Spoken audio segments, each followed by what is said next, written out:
So before we get started, we'll talk a little bit about last week and my perspective on last week. You know, with a young team, you have to find ways to win. You have to go in, to that game on a hot Sunday afternoon against a good football team with a lot to play for, and you got to find a way to win, and that's what we did. And I was real proud of the entire team. But on special teams, we did a lot of good things. Some things we got to get a lot better at. We know that. But this week, the perspective that I have to take and the motivation that I have, coaching our guys this week is to, how do we handle winning? And when you have a young team that coming off an emotional win, you got to find ways to, get them back to work, get them motivated, getting ready to roll. And I think we've done that this week. I know our head coach does a phenomenal job with that. We have a bunch of good coaches that do that. We have a bunch of good veteran leaders, even though we are young. Our veteran leaders have done a nice job at the beginning part of this week and on with the meetings this morning and walkthrough and everything and try to figure out how do we handle winning? How do we get prepared for this next opponent? Because New York's going to come in here, with guns a-blazing, and they're going to be ready to roll, and they're going to play hard. And, their head coach is a tough guy, and he coaches them tough. They have an outstanding, Brant Boyer's an outstanding special teams coordinator. He's going to get them ready to play. He played hard when he was a player, coached against them. You guys remember him here. He was a good football player. He's a good football coach. So, they've got a lot of talent on their special teams, from their kicker, their returner. Barrios is, one of the top returners in our game, both punt and kickoff return. Greg Zerline's been doing this for a long time as their place kicker. Braden Mann's a good young punter. I think he's fighting a little bit of a back issue. He struggled a little bit on Sunday, but he's very talented. And they've got core players all over the place that are really good players for us that are going to pose a challenge for us on Sunday. The obvious, what was your view on the game-winning kick there, and how confident were you that when you put Cade in that situation that he was going to make that 58? Honestly, I was hoping we get to the 40. I know Coach has said that, Cade has said that, and that's honestly where we thought we needed to get to. Get to the 40-yard line, make it a 58-yarder, give them the best chance, and our offense did a phenomenal job getting there. We did. I thought Coach did a great job of using the timeouts there at the end. The game management was really good.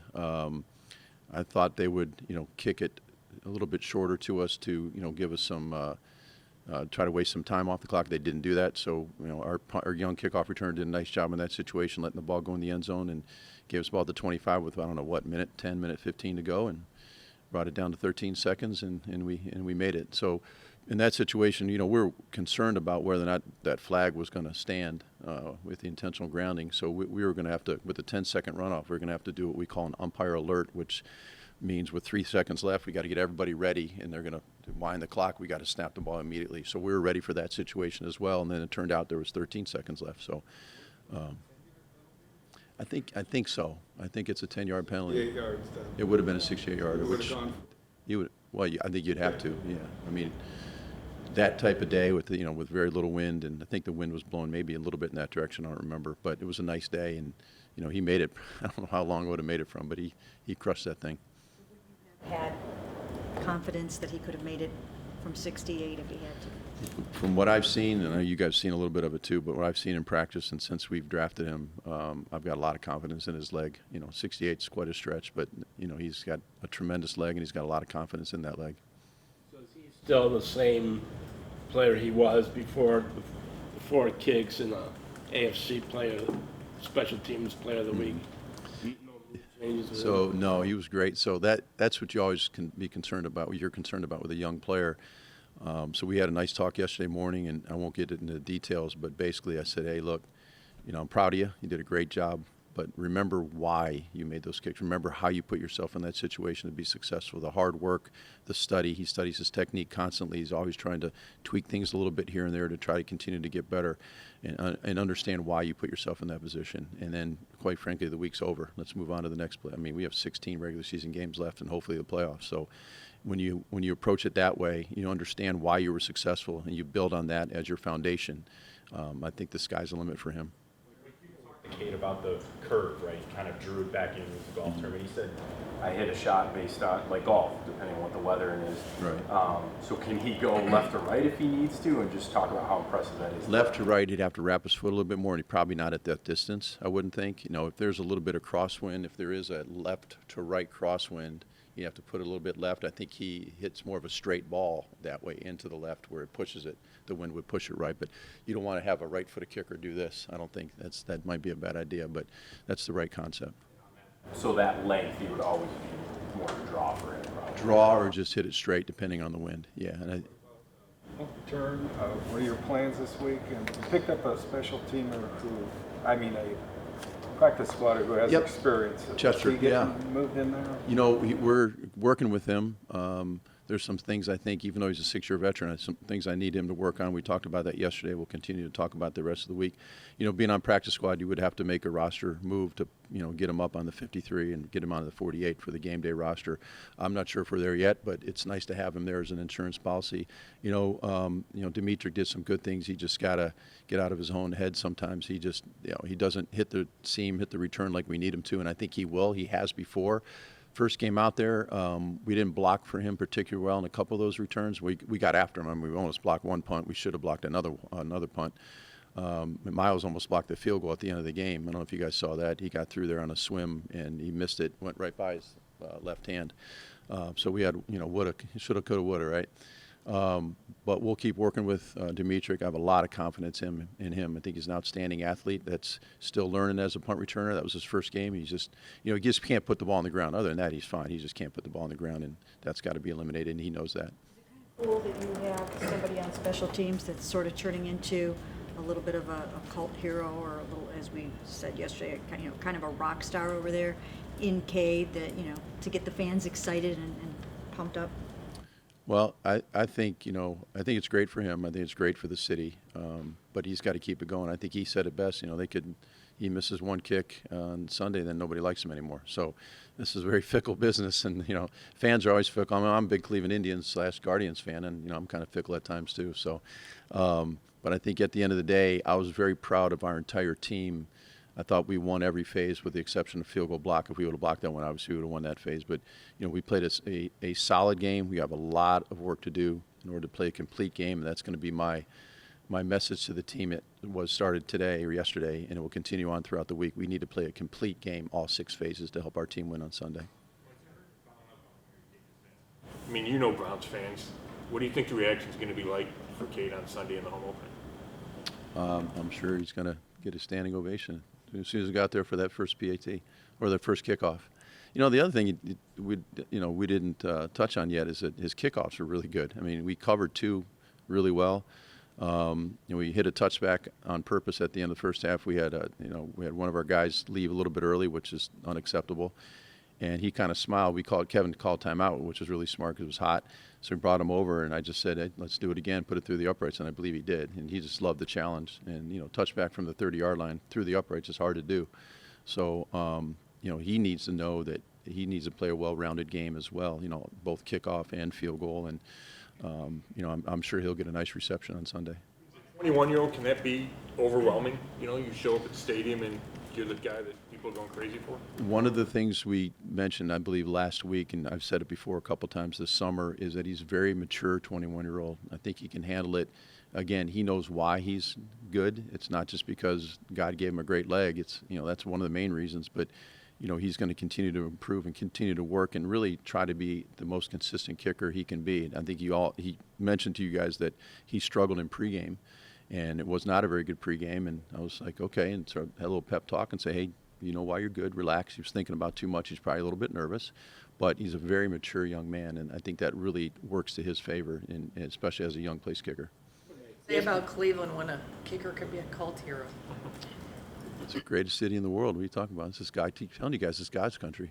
I mean, why not? Quarterback can be a folk hero, kicker, punter, returner. I mean, Josh Cribbs was a folk hero, wasn't he? He's a special teamer, a great special teamer. So I never liked going against him when I had to coach against him. In light of what happened in Cincinnati last week, who's your backup long snapper?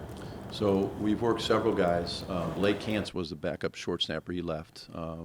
Harrison Bryant has been training since he's been here to be our backup short and long snapper. We have a couple guys in practice squad we've worked before. In my career, and I've made this known to other people in our building, in my career, I've had to use the backup snapper 3 different occasions, and we always had a plan. We have a plan for backup holder, backup snapper, backup everywhere, and that's our job to make sure it's ready. And I'm sure Darren did down in Cincinnati, and I think the PAT was just the wing let the guy in. The timing was good. I watched it this morning. The guy just Fitzpatrick did a great job and blocked the kick, and I don't think it had anything to do with the snapper. The one in overtime was a high snap. But, as coaches, we always have to have contingency plans for all those sorts of things, and we've been working that since I became a special teams coordinator a long time ago. It was the first time in 8 years that we talked to Charlie Hewlett. I don't know what it is, but of course because of Cade. But anyway, what makes him such a good long snapper? I don't remember a bad. Knock on wood. Yeah. He's a special young man. He's about to have his third child. His wife's going to give birth any day now. But he's a good person, good father, good husband, good teammate, really good snapper. It's so important to him. He's always working. In fact, I think he's a better snapper now than when I got here in 2019 because of all the work he's put in.